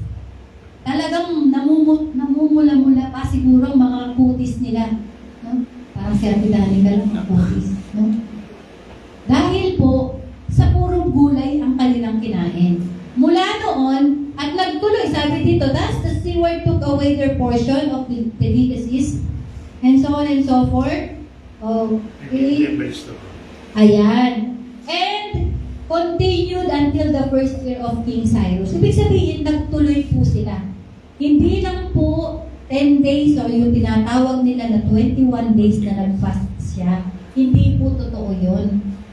Ang fasting po na ginawa niya, yun lang pong nanalangin siya at nawalan siya ng malay. Yun po yung tunay na fasting. Pero yung 21 days na tinatawag nilang Daniel fast, hindi po yun fasting. Yun po ay para lang kumakain sila. Ayaw lang po nilang kumain sa mga pagkain in-offer sa Diyos-Diyosan. Bakit po sinabing nagtuloy? Sinabi nagtuloy kasi talagang tuloy-tuloy po yun. Kasi nasa bansa sila ng Babylon eh. Kaya, si Nebuchadnezzar talaga, kailangang i-offer kay Baal lahat ng mga pagkain na meron doon. At talagang hindi nila pwedeng kalinin yun. Kaya po nagtuloy-tuloy sila. Hanggat nandoon sila sa lugar na yon, sila po ay vegetarian. Okay? So, hindi po totoo yun. Sorry po sa mga nakikinig. Kung na-debunk ang inyong paniniwala, pakibasa po ulit ang book ng Daniel mula chapter 1. Buo po, hindi po Daniel fast ang tawag doon. Okay? Wala pong binanggit na nag-fast. Okay? Ang tunay po na nagpa-fasting, walang kinakain. Wala pong partial na fasting. Yung tubig lang kanya. Okay? Pero, ang Diyos naman kung yun muna, umpisahan mo sa ganun and then gradually, walang problema. No? Basta magawa mo, walang problema. At lagi natin iisipin, pag tayo nag-prayer and fasting, kasi merong inuutos ang Diyos sa atin, ang Holy Spirit ang siyang nagsabi na mag-prayer and fasting ka. Dahil meron siyang gagawing mahalagang bagay at gagamitin ka niya mightily. Amen po ba? Okay. Ngayon, may mga tao naman nagpa-fasting. Katulad nga po nung sinabi ko, di ba? Magpa-fasting, magpa-prayer and fasting para lang mapasagot yung nililigawan. Mali ang motibo. O kaya magpa-prayer and fasting para yung anak maging valedictorian. Meron pong mga ganun. Magpa-prayer and fasting kasi mag-a-apply ng trabaho para ma-hire siya. Para kung alam niyo po yung pipilipitin yung kamay ng Diyos. Panginoon, nag-prayer and fasting ako eh. Kailangan sagutin mo talaga ang aking panalangin. Yung pong iba, ganun ang ginagawa. Hindi mo pinapalipit ang kamay ng Diyos para gawin niya yung panalangin natin. Ang prayer and fasting po, para po yung kalooban ng Diyos ang siyang maging kalooban natin. Inia-align mo ang puso mo, ang isipan mo, para sa kalooban ng Panginoon. Hindi mo maia-align yung kalooban ng Diyos sa buhay mo kapag yung katawan mo, itong flesh mo, malakas. Kasi ang flesh mo, ang gusto, mga karnal na bagay. Ang espiritu, ang gusto niya, mga makadiyos, makalangit na bagay. Kaya kapag ikaw ay nagpa-prayer and fasting, malakas ang espiritu mo, mahina ang katawan mo. Kaya hindi mo pinapakain eh. Diba? Kapag mahina yung katawan mo, malakas ang espiritu mo, everything is possible, mga kapatid. Mga himala, imposible sa palagay natin, pero mangyayari. Amen? So, wag po natin pipili-pili ng Panginoon. Kapag sinabi niyang hindi talaga yun. Kasi hindi yun talaga marapat. Sino pong example? Sa 2 Samuel 12:1 hanggang 23, si David po, nag-fast siya ng 7 days. Bakit po siya nag-fast? Nung sinabihan siya ni Prophet Nathan, na siya ay nagkasala kay Bathsheba. At nalaman na yung anak niya, na panganay kay Bathsheba, sabi ng Panginoon, mamamatay. Okay? Alam niyo, nung marinig ni David, na ang anak niya kay Bathsheba ay mamamatay, nag-fasting siya. 7 araw. Humiga pa siya sa sahig. Hindi siya maano ng mga alalay niya na Panginoon ang tawag sa mga hari noon, no? Aliga doon ka, hindi po. Talagang hindi. 7 araw, kapatid. Nandun lang siya, nagdulupasay. Pero, hindi niya nabago ang desisyon ng Panginoon. Namatay din ang anak niya. Ngayon, sabi ng mga alalay niya, naku, sabi niya, nung mga buhay anak niya sabi niya, hindi natin na siya makausap Ngayon pa kaya na namatay, sasabihin natin, baka patayin tayo niyan.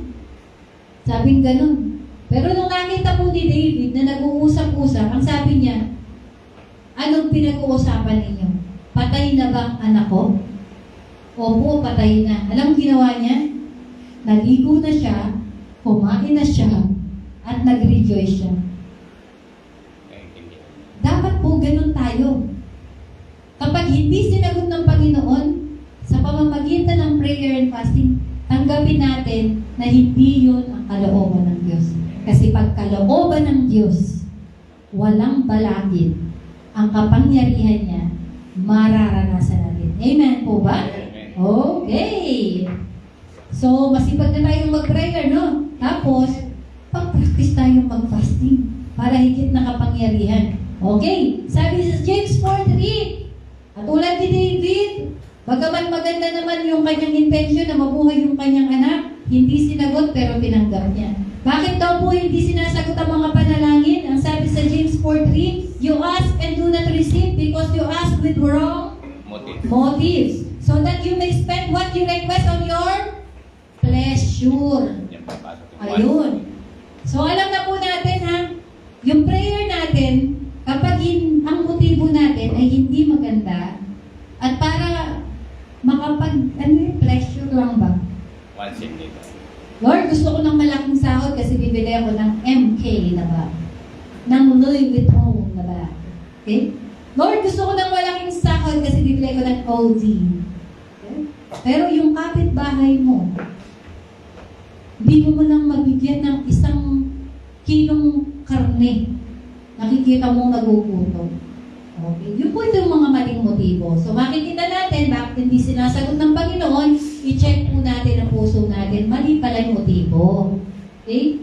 Kaya po pala hindi sinasagot. So kung gusto natin masagot, unang-una, tama ang motibo, naka-align sa Panginoon, at mag-prayer and fasting, nothing is impossible in God. Amen. Hallelujah. And so, lastly, reminder, kapatid, prayer is not an obligation. Hindi yan obligation. Ay, hindi ako nakapag-pray ngayon. Naku. Kasi prayer is an opportunity. Opportunity para saan? To be deeply know God, experience God, and to unleash the power of God in us. Amen? Hindi ito obligasyon. Kapag ka ito naging obligasyon lang sa'yo, hindi mo makikilala ang tunay na Diyos. Hindi mo mararanasan ang pagpapala niya at hindi mo makikita ang kapangyarihan ng Diyos sa buhay mo. So, sabi niya, when we sincerely say, let your kingdom come, let your will be done on earth as it is in heaven, then maghanda ka na kapatid. Because you're going to receive the answer to your prayer. Amen? Hallelujah. Tayo po ito ngayon? Hallelujah. Tayo po'y manalangin. Glory, glory, glory, and honor only belongs to you. Indeed, O Lord, there is power in prayer. And we are thankful, Lord, sa araw na ito, binuksan mo yung kaisipan namin. Pinaunawa mo sa amin kung gaano ka halaga, kung gaano ka-importante ang panalangin sa bawat Kristiyano. Sapagkat ang panalangin ay isang kapangyarihan na meron ang bawat Kristiyano. Ang panalangin ay isang opportunity na maranasan namin ang iyong kapangyarihan. Makilala ka namin ng higit na malalim at maranasan namin ang pagpapalang abounding, Panginoon, higit pa sa aming mga pangangailangan. Kaya Lord, mula sa araw na to, hayaan mo na maging priority namin na makaniig ka araw-araw. Yung sincere na oras para sa iyo lang. upang makita namin, Panginoon, ang mga pagkilos at gawa ng iyong mga mapagpalang kamay sa bawat buhay namin. And Lord, right now, O God, in the name of Jesus, whatever prayer na meron ang bawat kapatid na naririto, in the name of Jesus, Lord, be it financial, I pray na magkaroon ng breakthrough sa poverty in the name of Jesus. Higit pa sa kanilang inaasahan, ang kanilang tatanggapin sa araw na to sa pangalan ni Jesus.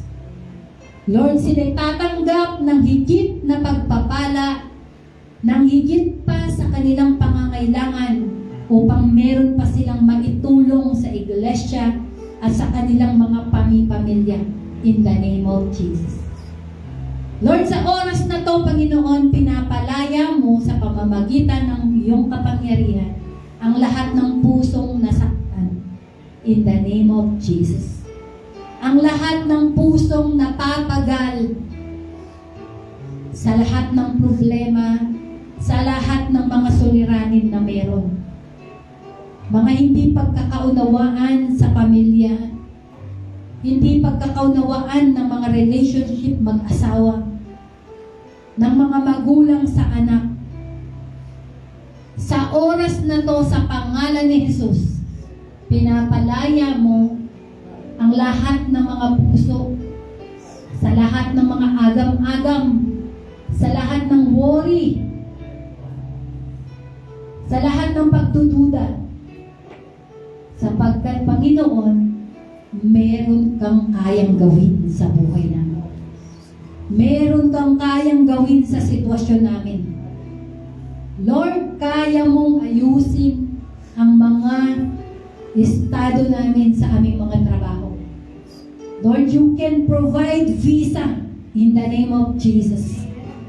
You can provide a permanent job in the name of Jesus. Lord, kaya mo akong ilipat sa mas magandang trabaho.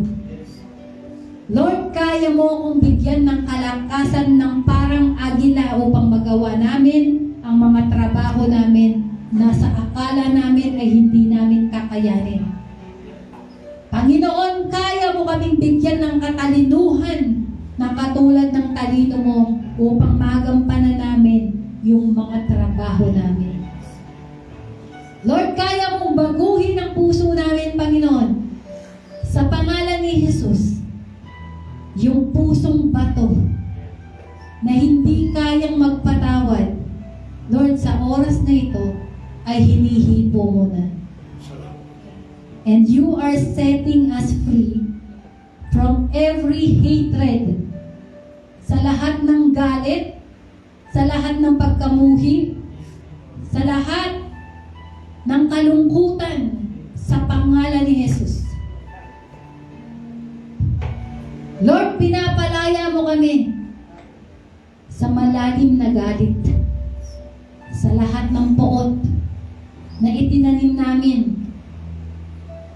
pwedeng sa magulang namin dahil kami hindi minahal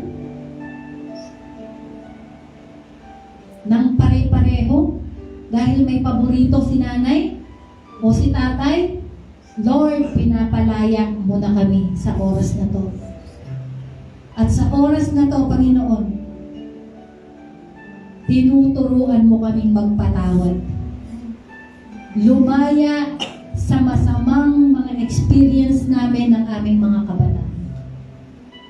Lord, maraming salamat. Sa oras na to, Panginoon, pinapagaling mo na kami. Spiritual, emotional, maging physical. At Lord, pinapalaya mo kami sa lahat ng aming guilt feeling sa mga kasalanang nagawa namin sa nakaraan. In the name of Jesus. Lord, hindi namin kayang kalimutan. Hindi namin kayang patawarin yung sarili namin. Kami mismo, ibinabagsak namin, ibinidiin namin yung aming mga sarili. But today, O Lord God, You are setting us free from all these bandages in the name of Jesus. Thank you so much, Lord. Salamat, Panginoon. Pinalaya mo na kami sa lahat ng galit, sa mga hindi pagkakaunawaan sa mga kapatid. Lord, maging yung puso ng mga kapatid namin na hindi namin kasundo. Pinalambot mo na sa oras na to. At pagtawag ko sa kanila, kung sino man, Panginoon, dito na mayroong ganyang mga sitwasyon, pagtawag niya, Panginoon, ay aayusin mo ang relasyon na yun. Asawa man, kapatid man, anak man, Lord, pinapalaya mo. Salamat. Sa kapangyarihan ng banal na Espiritu ay naayos mo. Sa nanay man yan, I declare, in the name of Jesus, may ginagawa ka. May ginagawa ka. May ginagawa ka. Sa spiritual realm, nagpabattle na, Panginoon, ang mga anghel. Ang anghel na ayaw na magpatawad at ang anghel namin, Panginoon, na ibinigay mo sa bawat isa sa amin. Lord, the battle is now happening in the spiritual realm. Pinapalaya mo, Panginoon, ang bawat isa sa pangalan ni Jesus. Sa bondage ng kasalanan, sa guilt feeling, sa kahihiyan. Tinanggal mo na katulad ng awit kanina, we are trading our sorrow. Yes, Lord. We are trading our pain. We are trading our shame. Nakakahiya, Lord, yung mga pinaggagawa namin nung nakaraan. But then, ang iyong salita, when the sun sets free, He is free indeed. Ang pinalaya ng anak ay pinalaya niya at malaya ka na nga sa lahat ng kahihiyan, sa lahat ng paghihirap, sa lahat ng sakit, sa lahat ng karamdaman, sa lahat ng oppression, ng kaaway. Every evil spirit must flee right now in the name of Jesus. Every spiritual battle has been won right now in the name of Jesus. Hallelujah. Hallelujah. And you're going to receive the blessing of the Holy Spirit right now. Receive the power of the Holy Spirit right now. Receive it in the name of Jesus. Mula sa iyong ulo hanggang sa iyong talampakan, maramdaman mo ang kapangyarihan ng banal na Espiritu ang siyang kumikilos sa iyo. There is battle, mga kapatid. May battle sa loob. Kung nararamdaman mo ang tiyan mo kumukulo, there is battle and God is setting you free right now in the name of Jesus. If you are shaking, the Holy Spirit is working right now in the name of Jesus. Huwag mong pigilan, kapatid. Let it work. At yan ang siyang magbibigay ng kalayaan sa iyo. Sa lahat ng galit, sa lahat ng kalungkutan, sa lahat ng karamdaman, you are set free. You are set free. You are set free. Yung pagnanasa mo sa mga material na bagay, binibreak natin yan sa pangalan ni Jesus. Yung hindi ka marunong makontento, binibreak natin yan sa pangalan ni Jesus. Sapagkat kung meron kang Panginoong Jesucristo, meron kang contentment sa buhay mo. Sapagkat ang Panginoon ang siyang magpupuno ng emptiness ng puso mo. Ano man ang kakulangan mo, ang Diyos ang siyang magpupuno sa pangalan ni Jesus. Hallelujah, hallelujah, hallelujah. Oh, hallelujah, hallelujah. To you, O Lord, I give the glory. Hallelujah. Kung may mga personal prayer kayo at gusto nyo mapag-pray, you can come forward. Hallelujah. Hallelujah. Oh, glory. Kung meron pa kayong mga agam-agam, you can come forward and we can pray for you. Hallelujah. Hallelujah. Glory.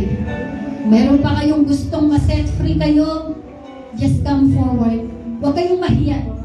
Ang kapangyarihan ng Panginoon ay naririto. The Holy Spirit is working right now in the name of Jesus. And the Holy Spirit is willing to set you free in the name of Jesus. The power of Jesus is mightier than every other name. Ano man ang spirit na nag-o-oppress sa'yo, He has no power over you right now in the name of Jesus. Kaya kang palayain ng ating Panginoong Jesucristo sa pangalan ni Jesus. Hallelujah. Hallelujah. You can come. Just be humble. Just surrender. And just receive. Open your heart. Open your mind. And the Lord God is willing to fill you right now in the name of Jesus. Hallelujah.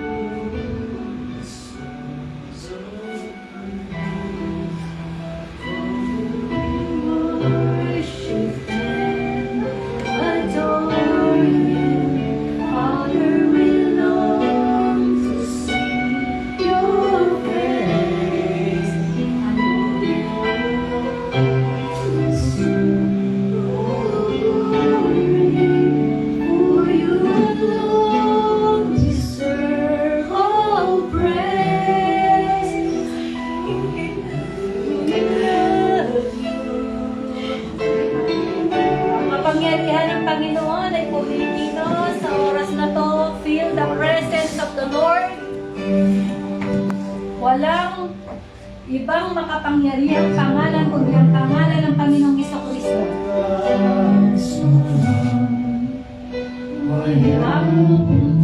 Lumapit kayo sa presensya ng Diyos kung gusto nyong lumaya sa sakit at karamdaman. Kung gusto nyong ma-set free sa lahat ng mga galit, lahat ng spirito na naririto na hindi karapat-dapat sa Panginoon at pinapalaya namin sa pangalan ni Jesus.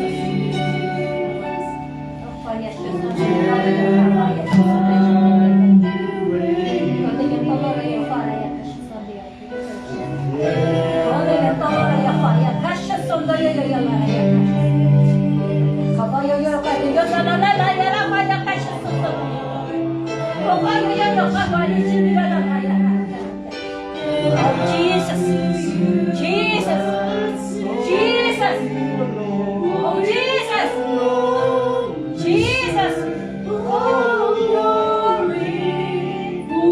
Taas lang yung mga kamay, worship to the Lord. Worship the Lord. Worship the Lord.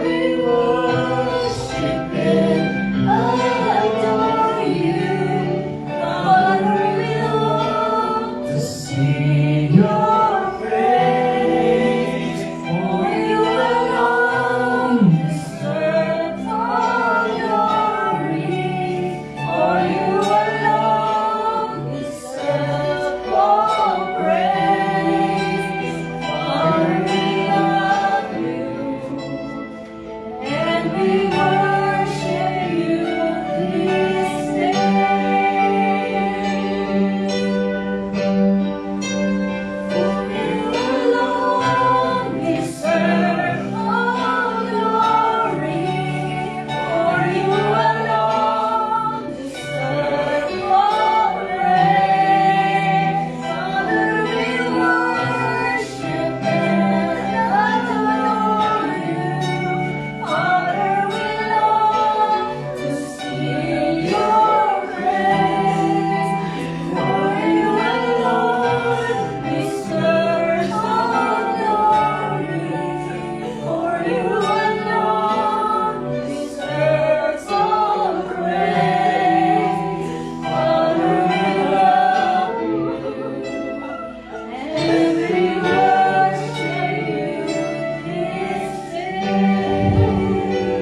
Ang banal na espiritu ay kumikilos at nangungusap sa iyo, kapatid.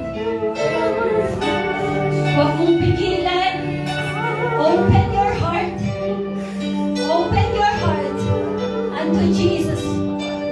Ang kailangan niya lang ay total surrender mo. Surrender unto God. Surrender unto Jesus. Hallelujah. Lahat ng karamdaman ilagay mo sa Kanya, tanggalin mo na. Tanggalin mo na lahat in the name of Jesus. Labas mo lahat ng spirito, ilagay mo dyan lahat ng karamdaman, kasakitan sa pangalan ni Jesus. Remove. Remove in Jesus' name. Tanggalin mo in Jesus' name. Labas. Labas in the name of Jesus. Hindi mo nalalaman.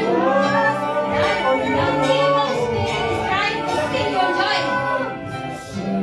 Oh, glory, for you alone deserve all praise. Father, we worship and adore you.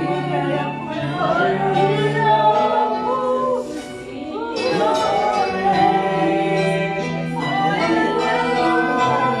deserve all praise. For you alone deserve all praise. Father, we love you, and we worship you this day.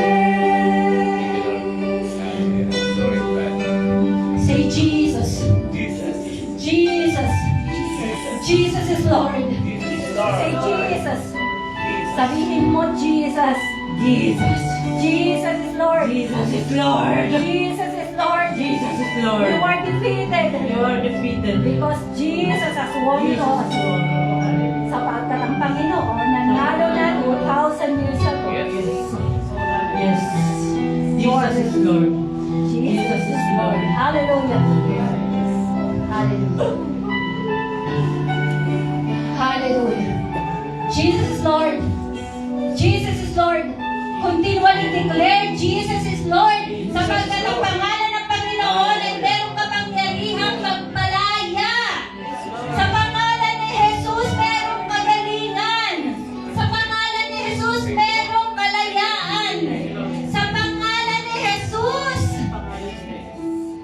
merong kapayapaan. Hallelujah. Sa pangalan ni Jesus, merong pagpapatawad. Sa pangalan ni Jesus, hallelujah. Walang imposible. Hallelujah.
Nakikita ng Panginoon ang puso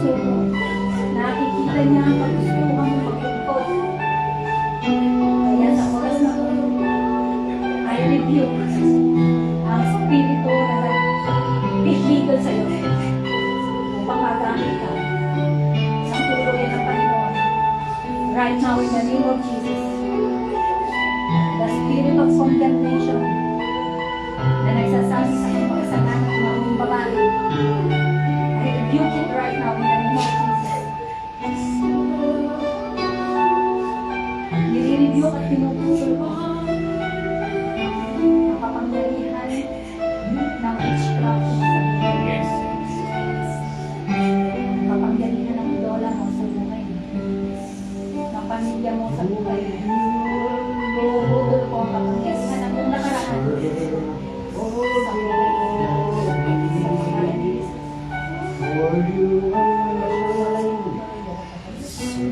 Say sure. Pinuputol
ko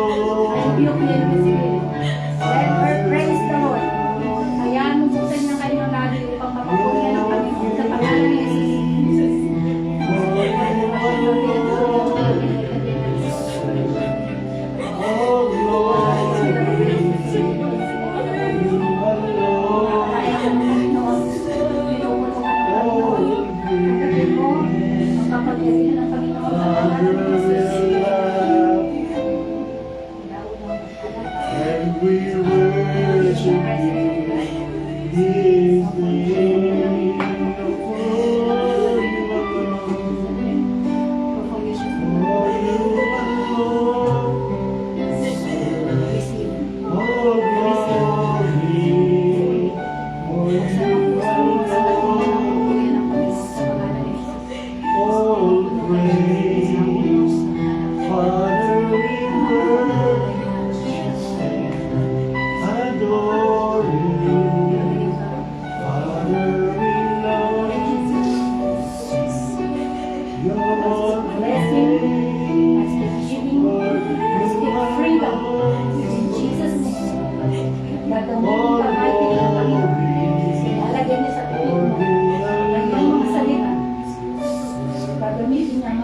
Kaya talo ba?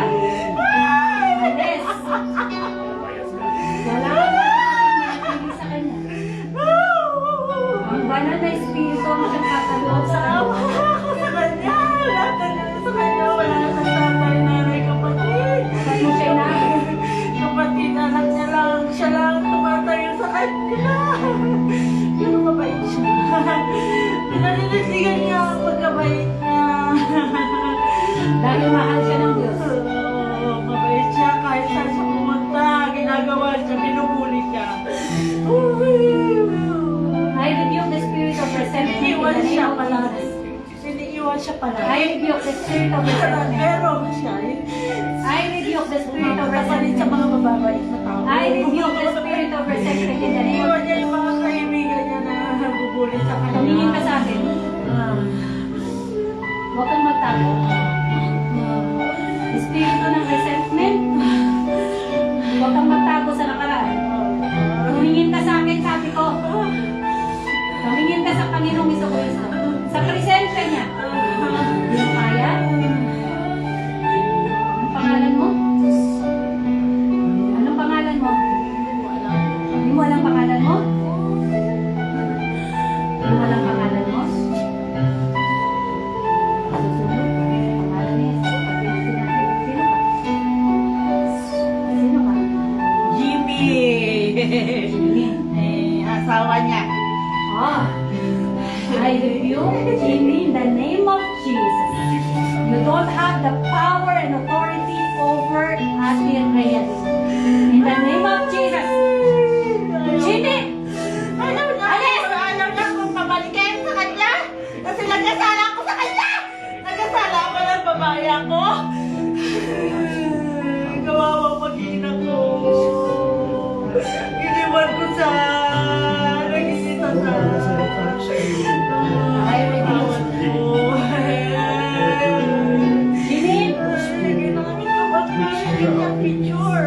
Ah, picture niya. Apo. Ginamit mo yung picture niya. Apo. Yung nag-graduate siya. Nung nag-graduate siya. Apo. Mahal na mahal ko kasi siya eh. Kaya alam, nagkaroon po kami ng hindi magkakaunawaan. Kung mahal mo siya, ba't mo siya pinahirapan? Hindi siya bumalik sa akin eh. Hindi pagmamahal yan. I rebuke the spirit of jealousy in the name of Jesus. I rebuke the spirit of jealousy in the name of Jesus. Alayain mo siya in the name of Jesus. Tumingin ka sa akin. Tingin. Tingin. Tumingin ka sa akin. Layas, Jimmy. Layas, Jimmy. Layas in the name of Jesus. Layas in Jesus' name. Layas in Jesus' name. Layas in Jesus' name. Layas. Oh, yes, naglalaro yan. Pero kung Jesus. Kapag Jesus.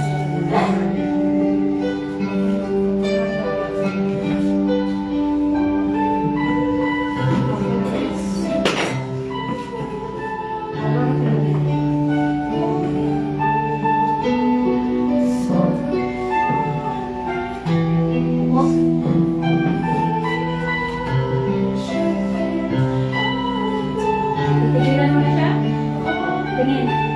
Titigilan mo na siya. Sa pangalan ni Jesus, wala ka sa Sa pangalan ni Jesus, ano ka?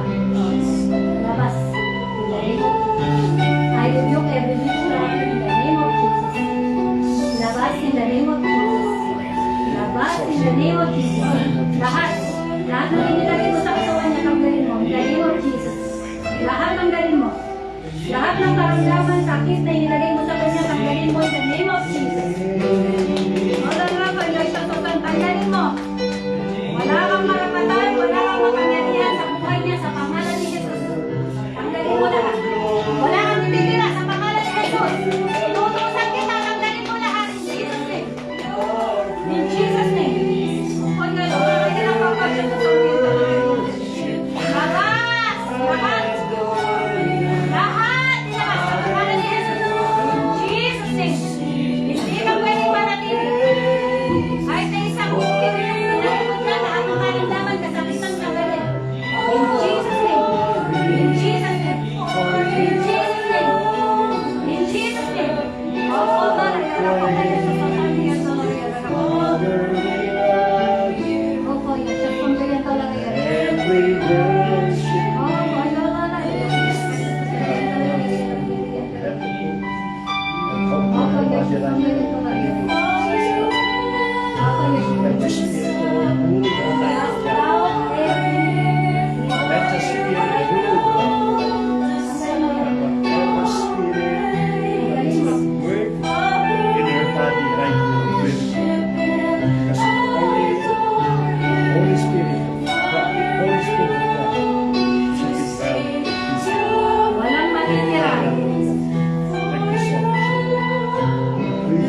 Jesus' name.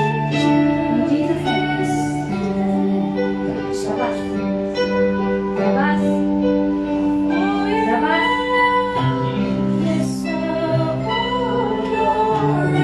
Labas lahat.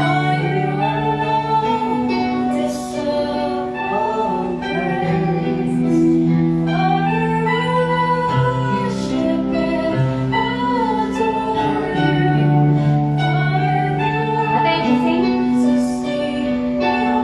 Sino ako? Pastora po. Praise the Lord. Hindi ko po alam. Praise God. Praise God.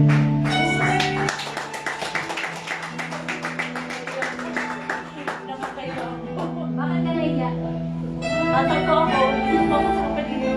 Nasaan ka? Kapilya? Nasa kapilya ka? Praise God. Nasaan ka kanina? Hindi ko po alam. Asan ako? Huwag kang mahihiya. Alam mo bakit? Mahal ka ng Diyos. Pinalaya ka niya.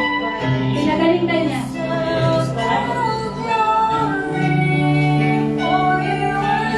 Wala na yung mata ko, sir. Dati na ngayon. Hindi na siya pala. Maliwanag na. Diyos ay magpapagaling mo. Jesus is amazing. Hallelujah. Praise the Lord. Praise the Lord. Glory, glory. Sabi naman, sa pangalan ni Jesus, agatin mo ang kapangyarihan ng Kanyang Espiritu mula una. Mula ngayon ay lalakad ka ng tuloy mo maglingkod sa Kanya at gagamitin sa ng Panginoon sa pagpapagaling, pero hindi na ng spiritista, kundi sa kapangyarihan ng Panginoong Hesukristo. Sa pangalan ng Panginoong Hesukristo. Amen? Amen. Hallelujah. In Jesus' name. Thank you po. Meron ba kung gusto magpa-pray? The Spirit of the Lord is here. Sino po? May gusto pa po bang magpa-pray? Huwag kayong mahiya, kapatid. Alam niyo po yung mga ganyang pangyayari, it is the victory of God. Yes. Kilos ng Diyos yan. Kuya, I can see meron pang hesitation. I think of the Spirit of the Son. I rebuke yung shame, yung nahihiya.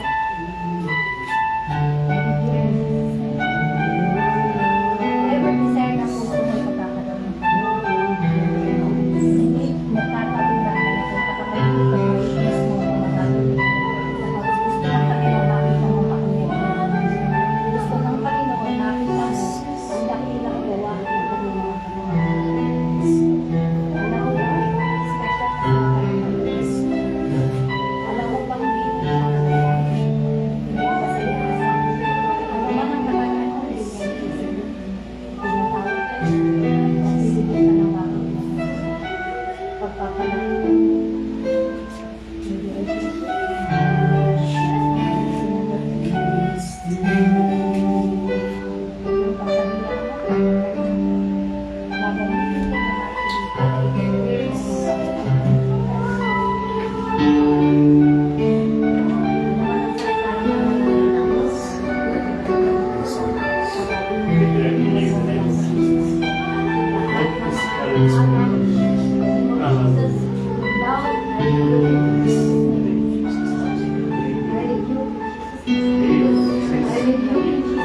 Yes, I can. every tongue, I rebuke in Jesus' name. Yes. I release the blessings of Amen. Glory. Hallelujah.